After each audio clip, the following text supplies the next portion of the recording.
I believe that yes, we should pass the baton, but we should have a blueprint, an outcome that everybody who is passing the baton is achieving.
Hi, I'm Mbonu C, Obiageli, and here goes pedagogy, where I talk to you about social, political, and economic matters in the form of a 1,000-word essay or monologue to grow your mind. Subscribe and keep watching.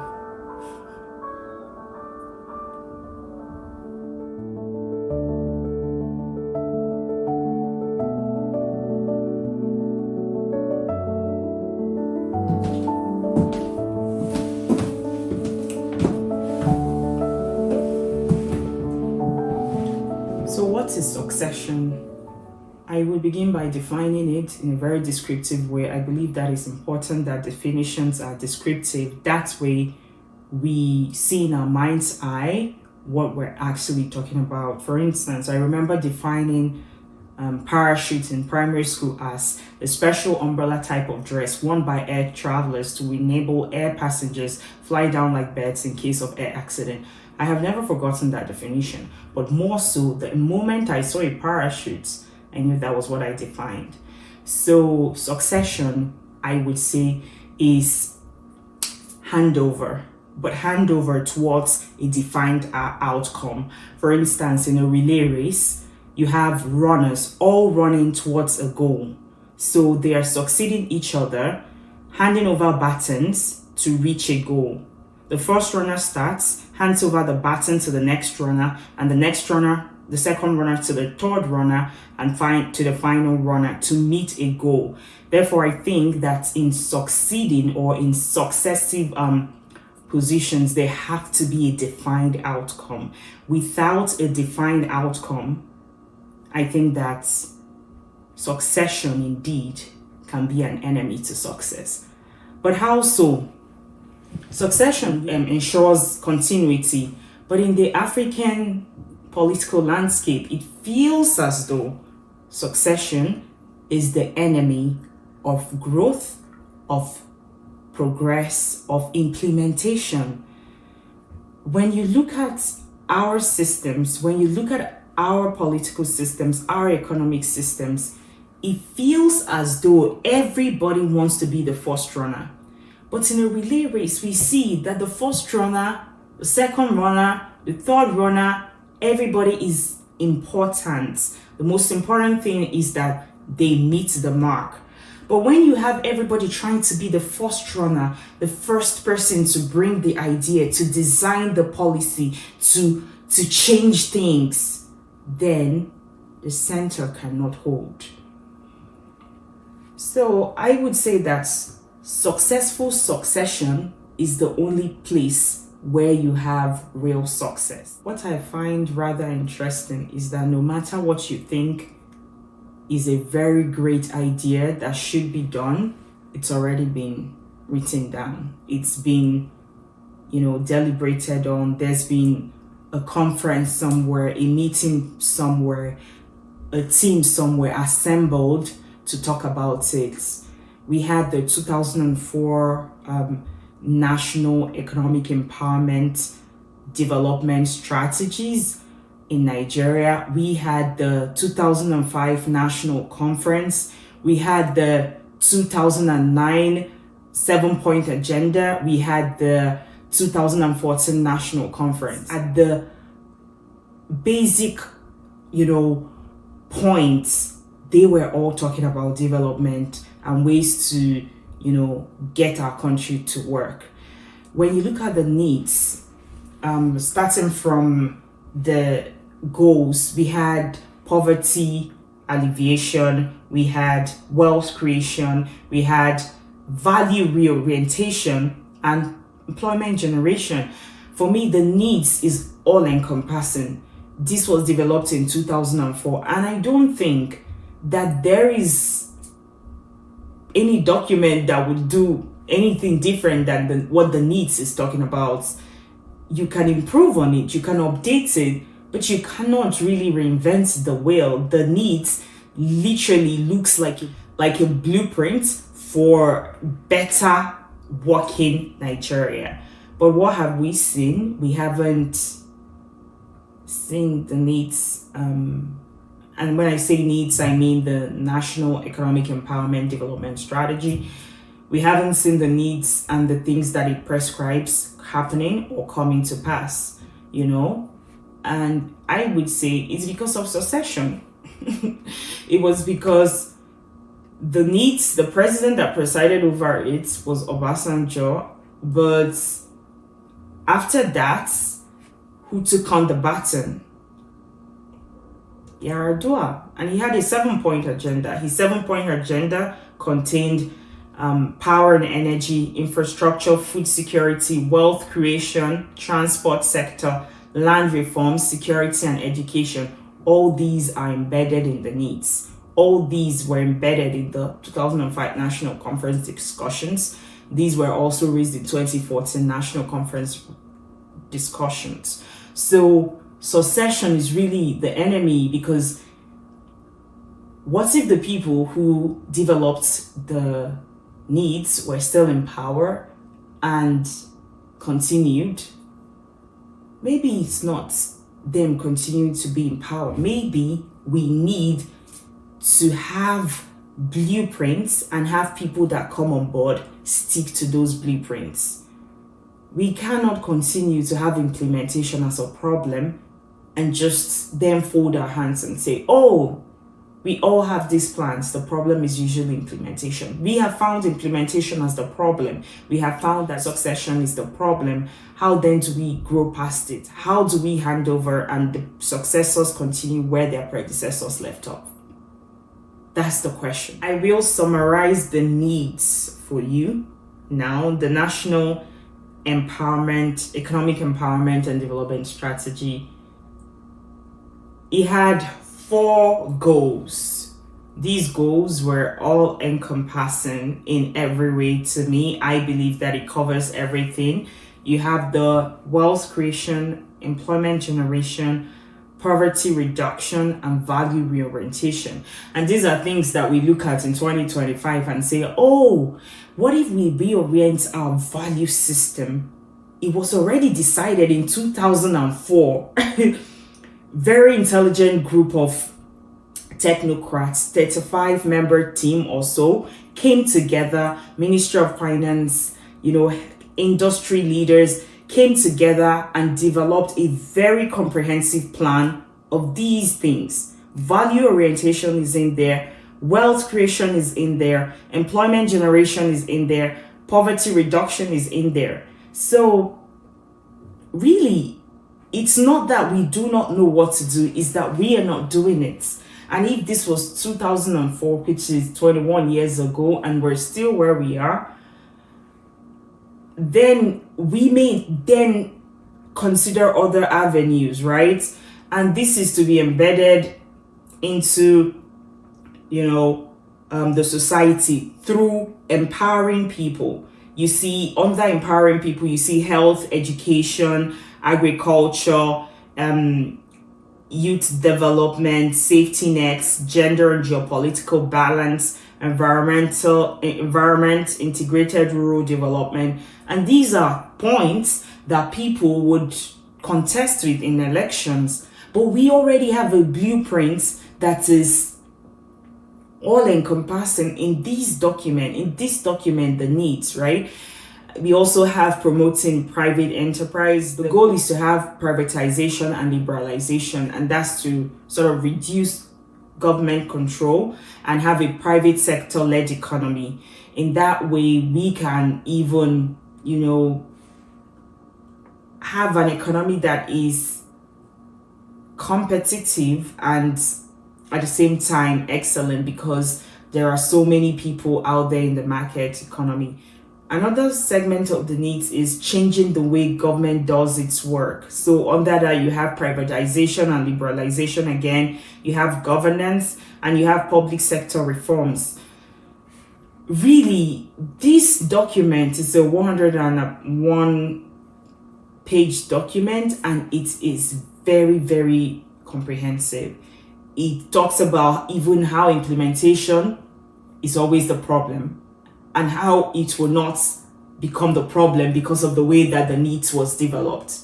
But the needs failed to accomplish the purpose for which it was, developed. So at the end of the day, we need to find a stronger way for implementation. Why is it that whenever a successor takes over a predecessor, they dump whatever it is that they've done and start again?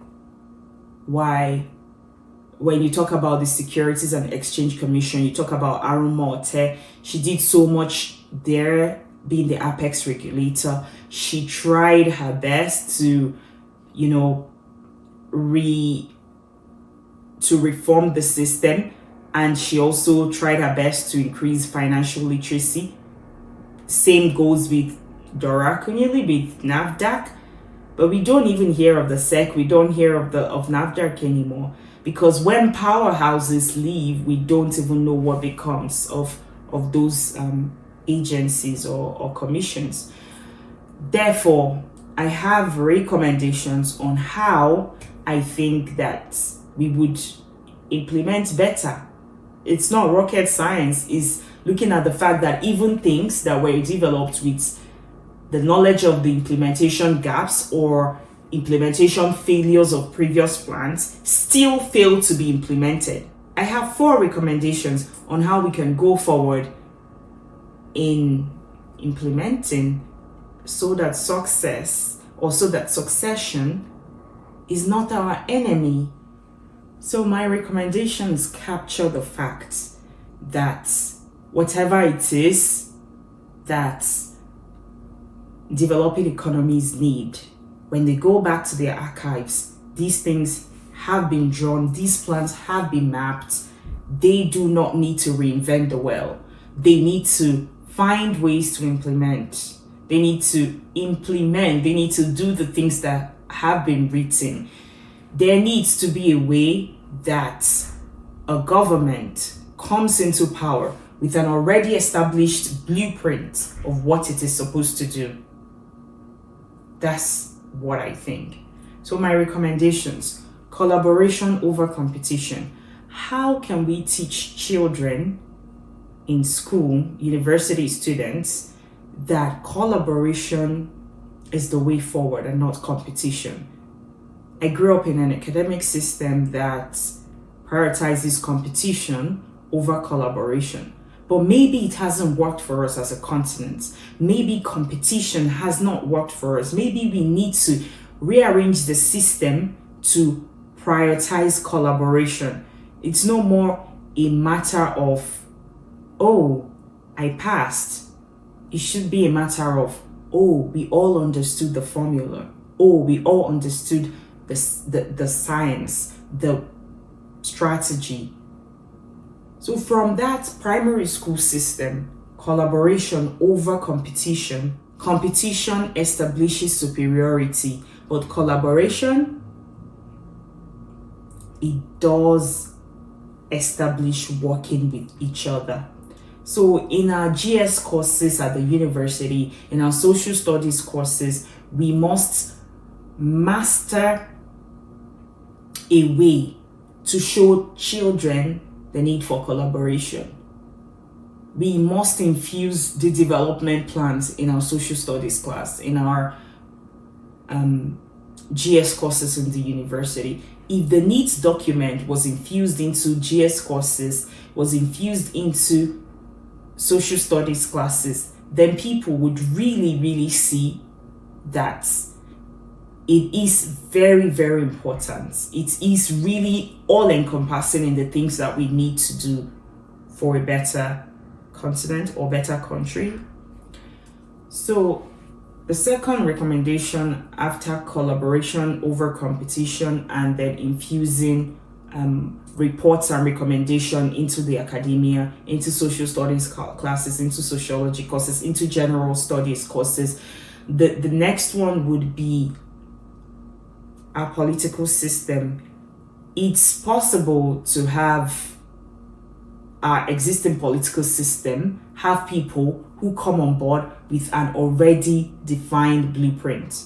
What I'm saying is this: we don't need you coming up with a 10-point agenda. We all know the points of agenda that we need as a continent. It's education, it's nutrition, it's healthcare, it is artificial intelligence, it's good roads. We already know. We know that power is a state of emergency. What we need is people who would get on debating platforms and tell us how they are going to get us the needs. For instance, taking the needs as the point of discourse here, the needs become the blueprint of our development. Nigeria's blueprint of development is the needs. The National Economic Empowerment Development Strategy is our development blueprint. So anybody that comes on board is going to tell us how they're going to get us to the needs. You are not reinventing the wheel. You're not coming up with another needs. You're not coming up with another strategy or another 25-point agenda. No, the needs, wealth creation, poverty reduction, employment generation, value reorientation are the points that we already have established we need. How then do you, as a presidential candidate, as a governorship candidate, meet those requirements? That's what we need. So we need a blueprint, a nationally determined blueprint, a nationally agreed blueprint. If we've held national conferences, if we've had technocratic teams in policy, in economics, in agriculture come together to develop or to draft a document that can get us there, political aspirants, which are just leaders, and given that we have a democratic system, are people that have popularity or have, the masses support. But you have to come and tell the Nigerian people how you can get them on board, how you can get them to this needs destination. That's it. That's what I think. I think that whoever you are coming to direct an established blueprint. That's what I think. Yeah, that's what I think. And there would be, and of course, plans should have rooms for, updating. And if there is need for an update, technocrats would be assembled for deliberation, for debates, for disagreements, and to come up with things that should be infused. So I've given about 4 recommendations on how succession as our enemy can really be our friend, because I don't believe in dictatorship. I don't believe that we should have one leader for the rest of our lives. I believe that yes, we should pass the baton, but we should have a blueprint, an outcome that everybody who is passing the baton is achieving, so that not when Dora dies, we don't know what NAFDAC is about. We must continue to have a blueprint established by technocrats and run with whoever is heading an agency, a governor, a state, the country, or the commissions. At the end of the day, this blueprint is overarching and would be the Bible that dictates what the leader does. What we should be thinking is not developing a new blueprint, because we have them already. The needs is there. What we should be thinking is which of the already developed blueprints we should use or we should update. And if the elections are coming, how are the candidates going to work with that blueprint? Give them a unified blueprint and let them talk us through it. Let them talk us through how they get us there. We don't need them coming up with their ideas anymore. These ideas are not rocket science. It's not rocket science that we need more than 10,000 megawatts of power generated. We need more than that. We are Africa's biggest population. So we need more than that. So yeah, I think we need to have a blueprint. We need to have recommendations of every report, of every conference infused in academia so that people know what kind of country that they are living in, what this country is planning. In 2004, I was in secondary school. I wish I knew that we had the needs, that we had like the government and technocrats working to reduce poverty, to reorient values, to create employment, and of course to create wealth. So yeah, these are the things that I believe that we need. We need a blueprint. We need it infused in academia. We need in academia for Nigerians and young Africans to see collaboration more than competition. It's not really about who came first. At the end of the day, you come first, you get into university, and nothing matters when you're in the job market, you're even unemployed, right? How about collaboration where it's, oh, how do you write this code? And the class is really not working from a spirit of competition, but a spirit of collaboration. Every child in class is the adults in the workplace tomorrow. They will make up the adults in the workplace tomorrow. They will make up the stock of the Nigerian people tomorrow. So I do not underestimate the power of this mindset programming in form of education. Infuse it in academia, preach and teach collaboration over competition, and also have technocrats to gather and update these documents as time goes on. Finally, the only way that we can achieve success is when every runner in this relay race runs as though the blueprint is theirs. It doesn't matter if you're the first runner, the developer or the designer of the blueprint. It doesn't matter if you're the second runner, the third runner, or the final runner. The most important thing is that the baton, which is the blueprint in this case, is handed over successfully to the next runner. It doesn't matter if you are recognized as the best runner. The most important thing is that the mark is met on time, that the blueprint is achieved, that nobody drops the baton, that nobody drops the blueprint.